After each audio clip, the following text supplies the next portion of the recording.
Olá, meus amigos, hoje, dia 20 de novembro do ano de 2021, pelas graças do nosso Senhor Jesus Cristo. Eu sou Marcílio Maran, estou falando aqui dos estúdios do Primeira Linha Web Rádio, localizado na cidade de Sete Lagoas. De Sete Lagoas para Minas, para o Brasil e para o mundo, através de toda a rede que compõe o nosso sistema Primeira Linha. E hoje eu quero falar exclusivamente de um assunto que vem afetando a todos aqueles que, de certa forma, honram a língua portuguesa. Eu quero falar da linguagem neutra, esse tipo de linguagem que vem sendo introduzido mundo afora e agora, de uma forma veemente, vem querendo ser introduzido, ou melhor, vem sendo introduzido nas escolas do Brasil através de pseudos-professores. E quando eu digo pseudo-professores, é porque eu me orgulho dos professores que eu tive na minha infância, na minha juventude, e a eles eu quero deixar aqui minha honra, a eles eu quero deixar aqui a minha dedicação pelo esforço que eles tiveram de me ensinar a língua culta. A eles realmente nós devemos aí honrar. Portanto, aí deixando aí o meu carinho, o meu abraço muito especial a esses professores que me ensinaram o verdadeiro valor da língua portuguesa.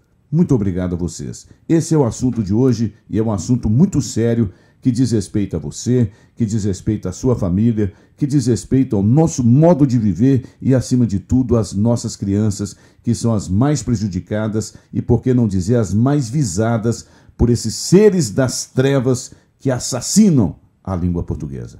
Eu volto já já com vocês. Fiquem ligados. Todo mundo tá ligado. Todo mundo tá ouvindo.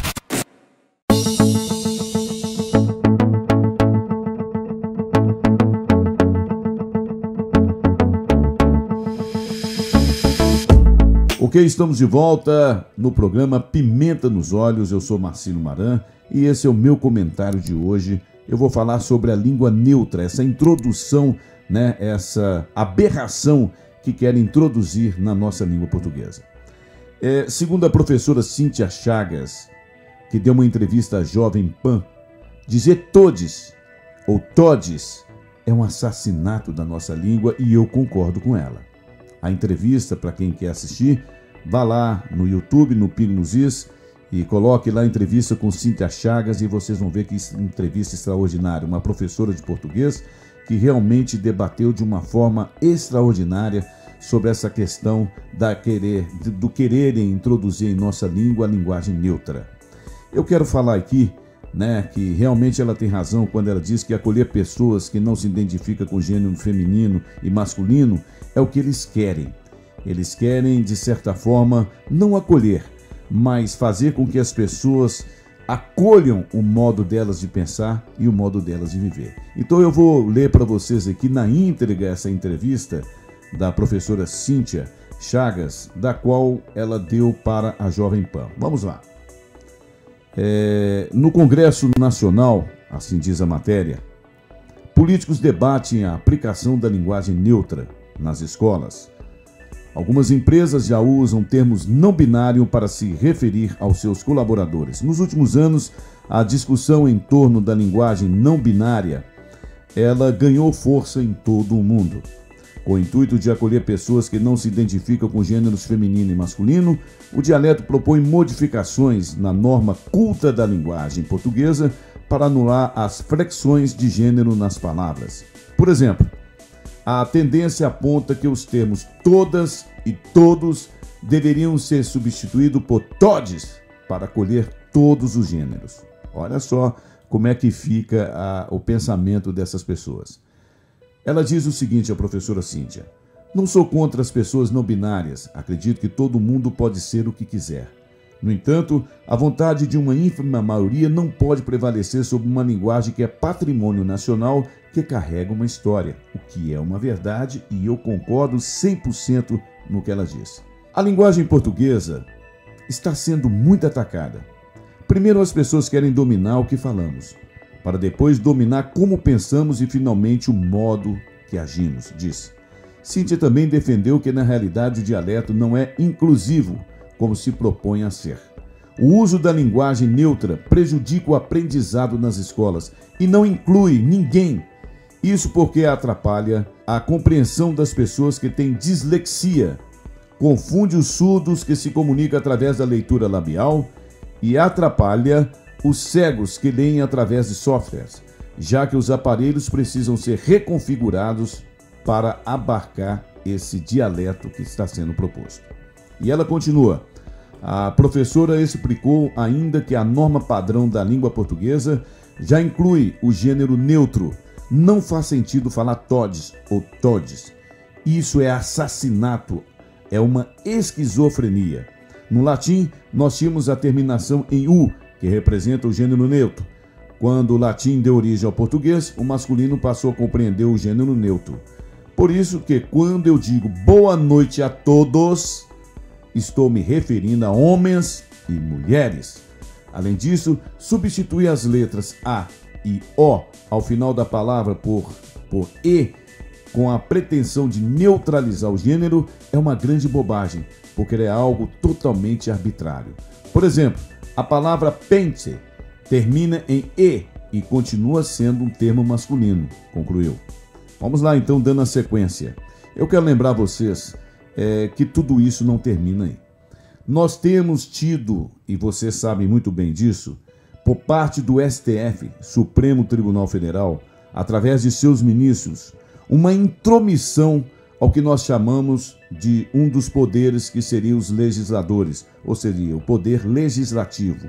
O que o STF tem feito de forma arbitrária é interferir nos poderes, tanto no executivo, nas ações do executivo, quanto nas ações do legislativo, onde eles pretendem simplesmente legislar no lugar do legislativo. Eu tenho debatido há muito tempo atrás que o poder legislativo, no que compõe aí a Câmara dos Deputados em Brasília e até mesmo o Senado, ele tem sido de forma morosa, tem sido conivente com as ações do STF. Ele não tem exercido a sua função. Nós sabemos que o presidente das duas casas atualmente tomou uma medida que vai interferir, de certa forma, no que acontece com os nossos ministros, no que diz respeito à PEC da Bengala. Nós sabemos que isso aí é uma resposta que eles começaram a dar ao STF, de que o poder legislativo é o que é o responsável pelas leis no país.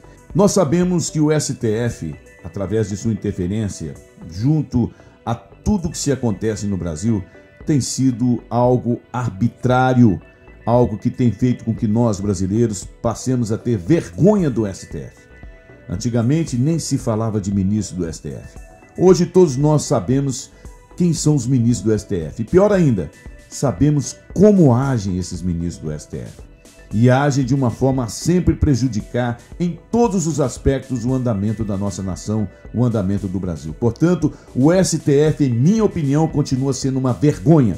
Não o STF enquanto instituição, que é necessário, mas os ministros atuais do STF.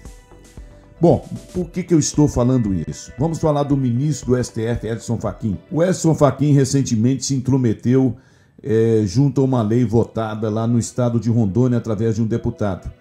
E ele, de certa forma, atendeu ao pedido de uma outra instituição de que não se proibisse o uso da linguagem neutra nas escolas.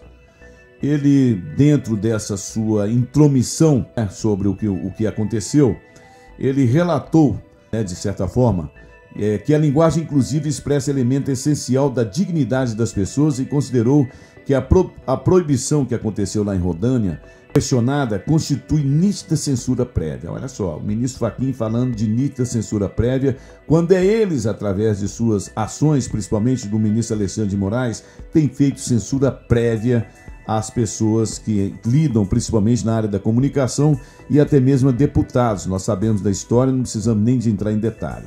Ele vai submeter ao plenário no dia 3 de dezembro sobre essa questão de que ele se intrometeu nesse pedido para que fosse liberado no estado do Rondônia a linguagem neutra, da qual foi votada lá pela Câmara dos Deputados, uma lei que impedia que fosse aplicada a linguagem neutra lá nas escolas públicas, e agora vai submeter ao plenário e a gente já sabe qual é o resultado. E eu quero lembrar vocês que quem faz as leis são as casas legislativas, o STF se intromete em tudo. E como afirmou em palestra aí o ministro Dias Toffoli, são eles que estão legislando no Brasil. O ministro Dias Toffoli, lá no exterior, ele deu essa palestra dizendo que, na verdade, é o STF que está legislando, é o STF que está realmente comandando o Brasil. e ditando as regras do Brasil. O que é verdade, ele afirmou apenas o que nós já sabemos. Agora, lembrando que isso é inconstitucional e que medidas urgentes têm que ser tomadas. Estão desrespeitando a nossa língua. Estão querendo impor, sob essa forma arbitrária, o modo nosso não só de pensar, como de agir. E agora através da nossa linguagem. Esse é o momento que nós estamos vivendo triste no mundo e principalmente aqui no Brasil. E o Brasil, principalmente, podemos dizer isso porque isso parte daquele poder que é o poder legislativo, que é o poder judiciário, através do STF, que deveria ser aquele que deveria resguardar a nossa Constituição. Deveria ser o verdadeiro guardião da nossa Constituição. Não é isso que está acontecendo. Isso é muito perigoso. Isso está indo para o fundo do poço. Isso pode acontecer, infelizmente, lá na frente, em uma terrível, vamos dizer assim, não estou exagerando, em um terrível embate. Infelizmente, o STF se intrometendo em tudo, tomando medidas arbitrárias, inconstitucionais. Ele vem fazendo com que nós sintamos vergonha dessa casa, que um dia foi uma casa nobre, que um dia passaram por lá ministros extraordinários, mas a história está sendo apagada. Eu termino dizendo que triste. O STF é uma vergonha. E a linguagem neutra é uma aberração, é uma loucura. Você não precisa impor o seu modo de pensar às outras pessoas. Viva como você queira viver, seja quem você quer ser. Seja feliz, mas não queira trazer infelicidade às pessoas que não pensam como você. É necessário nós respeitarmos todas as pessoas e o seu modo de pensar. Então respeite o meu, respeite o modo das pessoas. Todos e não todes. Todos nós sabemos que vocês querem impor a vocês um mundo que não existe. É um mundo que existe somente para vocês. É um mundo do qual vocês têm que abraçar com felicidade, mas vivendo entre vocês dessa maneira. E não impondo ao resto da sociedade. Se vocês não se sentem felizes, não queiram trazer infelicidade aos outros. Não queiram trazer infelicidade às famílias que criam seus filhos e querem um modo, querem a liberdade no modo de criar seus filhos. Sejam felizes ao modo de vocês, sem querer impor à sociedade. Isso não vai terminar bem. Podem ter certeza, isto não vai terminar bem. E ninguém vai ser feliz. Eu sou Marcílio Maran e esse é o meu comentário de hoje. Fique com Deus, porque graças a Ele a vida continua e vamos em frente, porque o Brasil precisa da gente.